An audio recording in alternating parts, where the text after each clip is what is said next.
इंसान, कितना बदल गया इंसान। यही जो कल तक कहता था अरविंद केजरीवाल कि हम करप्शन के खिलाफ हैं, करप्शन वालों को देश के गद्दार का तगमा मिलना चाहिए, उनको गद्दार माना जाना चाहिए। आज उन्होंने ट्वीट करके कहा करप्शन तो मुद्दा ही नहीं है, सीबीआई ईडी को रेड नहीं करनी चाहिए। आज अरविंद केजरीवाल क्या कह रहे हैं, सीबीआई और ईडी को रेड नहीं करनी चाहिए।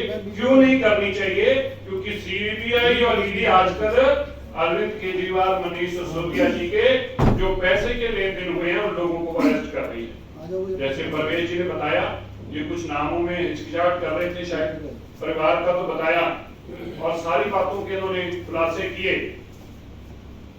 और जो लोग भागे हुए हैं, मनीष सिसोदिया कह रहे थे कि मेरे को बताओ कहां आना, तुम्हें कहीं नहीं आना, बस तुम्हें भागना नहीं है।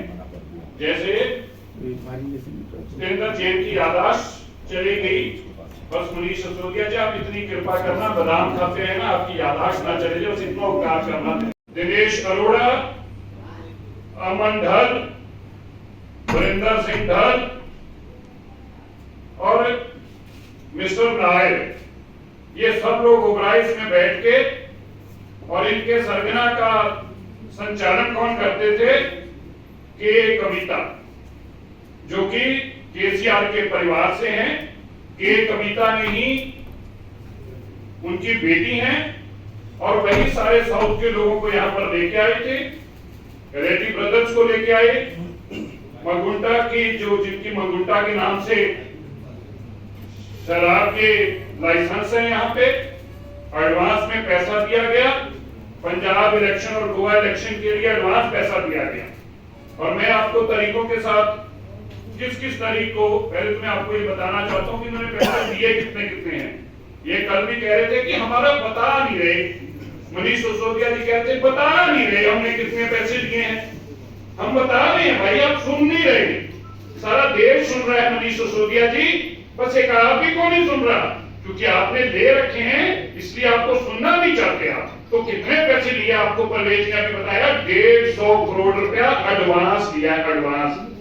इसके बाद कितने कितने पैसे लिए आप सुनकर हैरान होंगे। अमन ढल ने, जिसकी ब्रिंडको की शराब की फैक्ट्री है, जिसकी ब्रिंडको की होलसेल का काम है, जो 2% पे काम करता था, उसको अरविंद केजरीवाल जी ने अपनी कर्म साइन करके, अरविंद केजरीवाल जी ने कर्म साइन करके 12% उसकी कमीशन बढ़ा दी, 2% से 12%।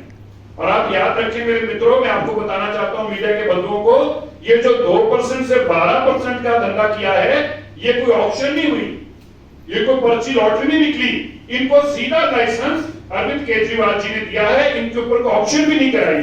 ये दिल्ली में याद रहना चाहिए कि दिल्ली में जो सबसे बड़ा घोटाला, इसमें ऑक्शन नहीं हुई, लोगों को बोलते हैं ऑक्शन कराई है, होलसेल की उन्होंने ऑक्शन नहीं कराई, और कहता है उन्होंने खुद सिलेक्ट करके जिसको काम देना था दिया, और किसको दिया?